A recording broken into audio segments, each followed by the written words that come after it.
This is one of the most brutal battles in the Pacific, the Battle of Okinawa. When these American rookies saw the bodies of their comrades being hauled away, there was a heavy silence. Their mission was to take over from the unit in front of them. Orders for the assault were quickly passed down to the new soldiers. The cliffs of Okinawa were a staggering 120 meters high. One soldier after another climbed up the ridge. The entire battlefield was shrouded in smoke, and the silence around them was chilling. They couldn't see any Japanese invaders, only the corpses of fallen comrades scattered across the ground. The soldiers crawled forward. Suddenly, gunshots and explosions rang out. The battlefield erupted in gunfire and artillery. American soldiers dropped one by one, but they couldn't find the position of the enemy. A Japanese soldier prepared to launch a surprise attack on Sam. A comrade rushed forward and tackled the Japanese soldier. Sam took the chance to kill the enemy. It was then that he realized the comrade who saved him was none other than Doss, the one he had often bullied. Doss continued to help his teammates. He was about to bandage a soldier whose legs had been blown off, but a nearby veteran warned him that this soldier wasn't worth saving.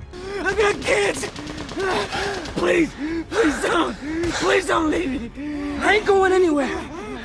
I'm gonna get you home! I got you, Ralph, okay? Looking at the soldier's desperate plea, Doss lifted him onto his back and started carrying him down the hill. But the medics didn't want to waste time on someone who was as good as dead. A priority? You ever heard of triage? He'll be dead before we get him down. You don't know that! Get him down! Huh? Okay. Doss kept going, heading back into the battlefield. In the Japanese fortifications, there was a machine gunner hiding, which kept the Americans from advancing. One soldier tried to use a rocket launcher to destroy the fort, but the fort remained unharmed. The commanding officer ordered them to demolish it, so two soldiers carried explosives, alternating as they advanced. One was blown away, but the other picked up the explosives and carried on.